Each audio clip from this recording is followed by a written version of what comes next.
What's going on, guys? Jordan Stanley, Payne, KingdomRealEstate.com. So I'm going to go over, I titled this kind of as a joke, the absolute dumbest things that wholesalers do. So it was kind of a joke. I'm kind of just trolling people, but the more I looked at it and the more I kind of started to develop this list, it's pretty significant. And I think a lot of people can probably avoid a lot of these mistakes and ultimately make a lot more money and get there a lot faster. So let's go through these. This isn't going to be a long video, but as Bank of Gerald says, maybe it'll be a strong video versus a long video. So number one, I see this. I see this literally with about every other wholesaler that I talk to is they do not have a business model or a business plan. So they say, hey, Jordan, I want to be involved. I want to be a real estate investor. I'm a business owner. Cool, man. First and foremost, congratulations. And I think that's great. There's a lot of money to be made in real estate. It's changed my life. It's changed my family's life. That's cool. Let's do this. Let's go over your business plan. Let's look at your business model. You know, your entity setup, your marketing plan, your quarterly finances. Like let's look at the entire thing. You know, if you were to go into a bank, like most people did back in the day, this is like pre like 1990, like this is like 80s, 70s, etc. You would go into a bank and you would show them your business plan, your business model. They would look at it, you'd explain it to them, and they'd say, yeah, cool, man, this is feasible. We'll give you the money. Nowadays, people like literally wake up, do one of those, they have a cup of coffee, and they're like, my goodness, I think I'm a business owner today. By golly, I'll update my Facebook page.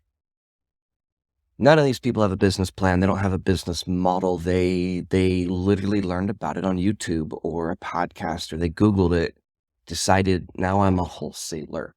No business plan. Can't imagine why they fail. So, second thing is not having a marketing strategy. Hey man, same with business plan, business model, but hey man, let's go over your marketing strategy. I'm gonna put up bandit signs. That's not a strategy. That's like a sub item below what your strategy would be. Like let's zoom out a little bit. What's your marketing strategy? To do deals. Okay, again, that's like that's a subset of why you're in business is to do deals to make money. Sure. I think you guys get the idea, but they don't have an actual marketing strategy. Okay. It's not in their business plan. It's not in their business model. So because of that, what they will do, let me see if I can do one of these. Because of that, what they do is they throw money at everything. They just, they heard about TikTok ads. So they did TikTok. They heard about Craigslist. They did Craigslist. They heard about bandit signs, direct mail, cold calling, text messaging, ringless voicemails, SEO. They heard about everything. So they throw money at everything, and they have no metrics or data to know if it's working. Did you know that doing a deal does not necessarily mean that your marketing's working or working the way that you would like it to be working? Isn't that crazy? So these all kind of flow into each other, but because they have no business plan model and they have no marketing strategy, they don't have a budget. So again, these people that we talk to, dude, what type of a budget have you set aside for your business, for the company that you've started? Again, people used to go to a bank. You know, where are you at? I have nothing. I hear this daily when we consult with people trying to get invested in real estate. What's your marketing budget? I don't have any money. If you have no money, you probably didn't invest into this. So therefore you don't have this. And you kind of start to do this, all because you don't have a budget. Okay. You need a budget, and your budget should be in your business plan. It should be a part of your marketing strategy. and it should weed out a lot of just these random things. But people don't budget appropriately, if at all. Cool. Or they're like, hey man, I got $2,500. You guys don't understand how difficult it is to start a business with $2,500. I'm not saying it can't be done. I'm just saying, man, it is difficult. Next up, we have copycat marketing. So if you're learning, let's say that on my YouTube channel, I've got 50,000 views and I have this new marketing approach, and you all go do it. You are no longer being unique. You are no longer using your voice in the marketplace. You are copycatting somebody else, hoping that what they're teaching you and what they're explaining actually works. It might not. Or you will do the yellow letter. This isn't a yellow letter, but you know what I'm talking about. The yellow letter with the I buy houses cash, bullet point, bullet point, bullet point.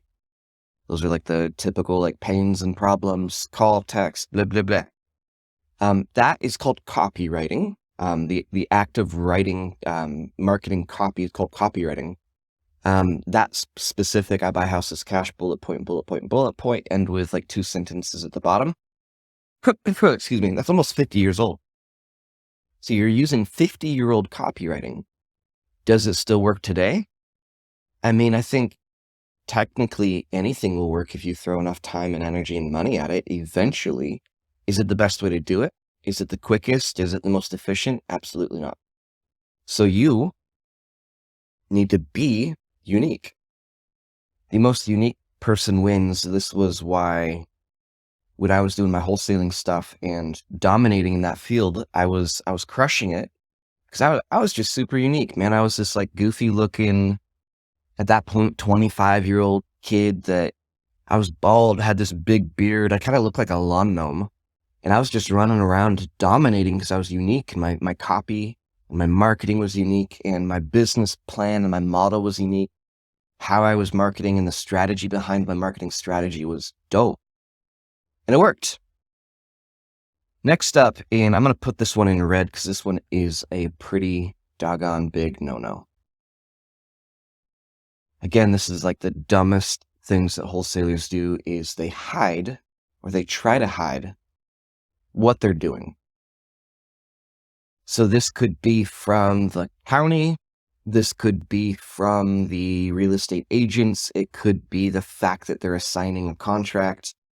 Sometimes they will even double close to hide the fact that they're making a profit, as if people don't assume that you're making a profit or that you're making a lot of money. Okay, you do a double close because you're going to make 25 grand on a deal. That's not a negative thing. Like, that's not a bad thing as long as there's proper expectations. But when you start to hide things, you start to be known as like, that guy's kind of shady. We asked him what the profit was and he was like, that's okay. Or we asked him, hey man, what do you do? Oh, I just kind of I do a little bit of everything. Why would you want to hide? This goes back to your business plan is probably not to hide. And your marketing strategy certainly isn't to deceive. Deceive? I spelled it wrong. Deceive. Like that's not like a good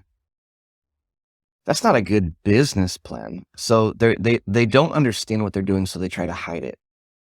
And this kind of goes into, I say this is the dumbest thing. This is more of a mindset thing. They call themselves a wholesaler. And then people are like, well, what's a wholesaler? Well, I assign contracts. Oh, okay. What does that mean? And there's like kind of this weird loop where they end up like confusing themselves and whoever's asking. I'm a real estate investor operating formerly in Montana, now here in Canton, Ohio.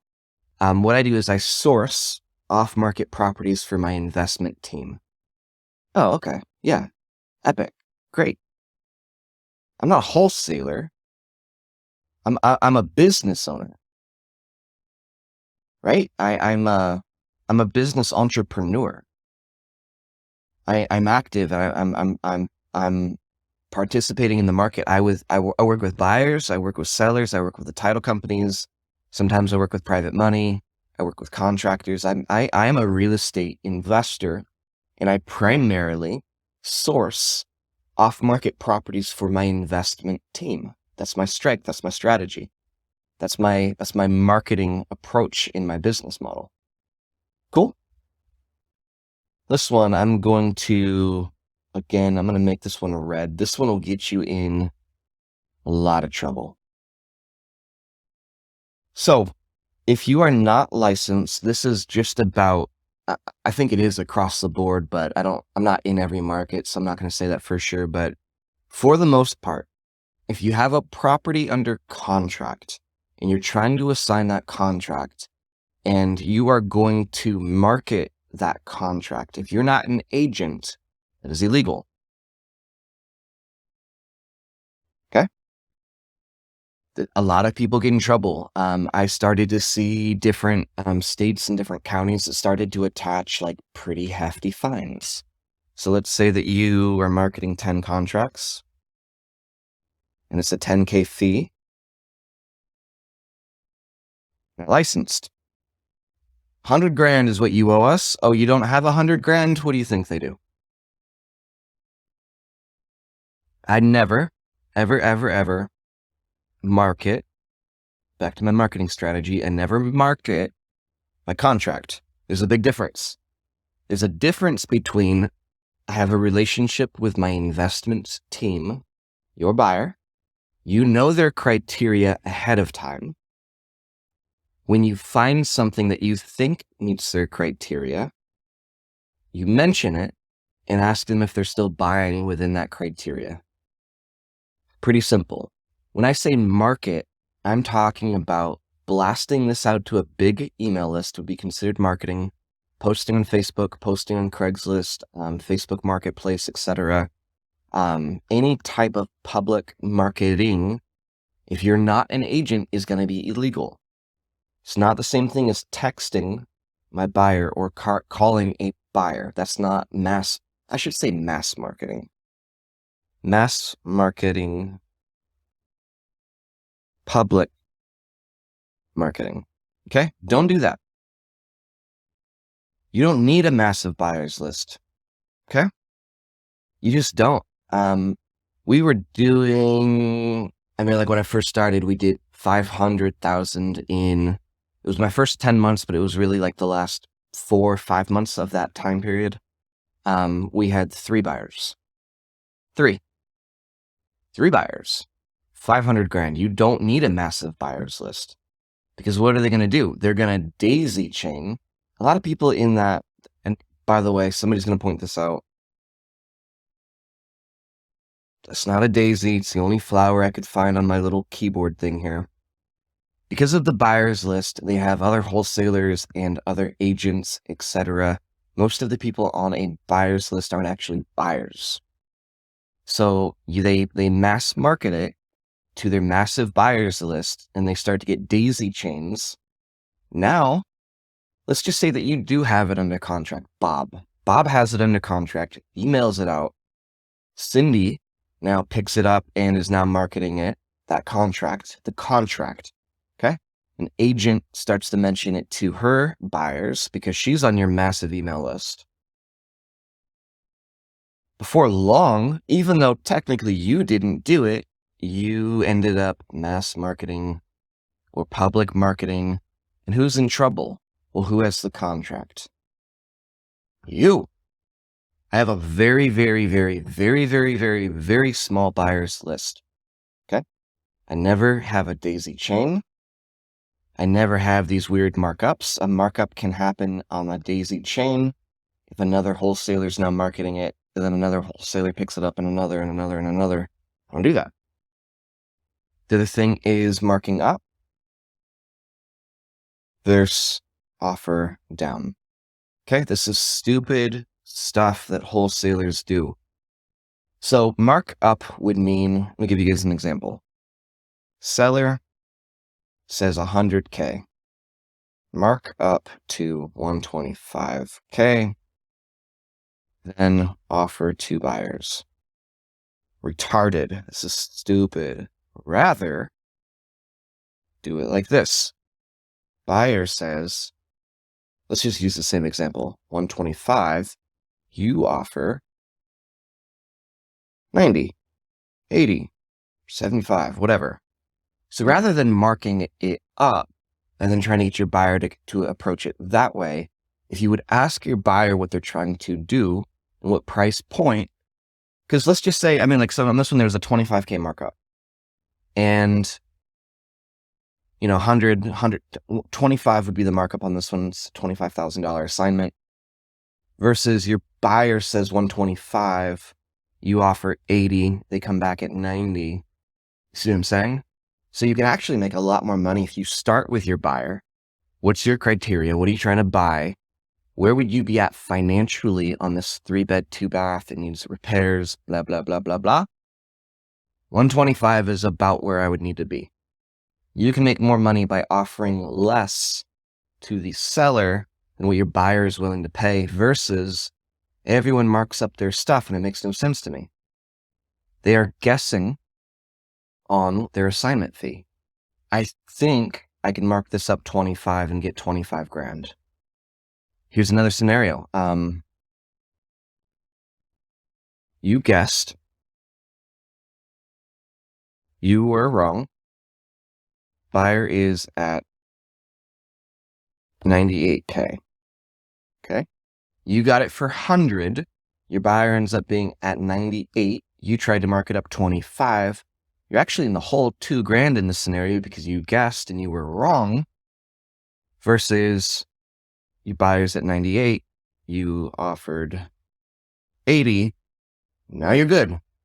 So guessing on your fee or on your profit is a terrible freaking way to have a business plan and a model and a strategy. Budget. If you're guessing, none of that stuff is going to make any sense or work. The other thing is, we've got two more. Last one here is they negotiate. Oh my gosh. Like, Jordan, what books should I read on negotiation? Why do you need to negotiate? Oh, so I can get properties at a discount. Why do you need to do that? Oh, so I can make money. Wow. Where did you learn that? On YouTube. Okay. All of my money. I've never negotiated a real estate transaction. Let me rephrase that. A wholesale real estate transaction. I've never negotiated as a strategy. What I do is I get really good at solving problems and being better at solving problems than anybody else on the planet that's wholesaling. And that's how I make more money versus trying to beat somebody up. And there's these shady tactics where you offer less a couple days before closing. Stupid stuff that, again, you're hiding what you're doing.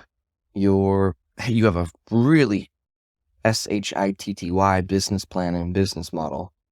It's just stupid. Just solve problems, be really good at listening, understanding what the problem is, and then solving it, and you'll make more money.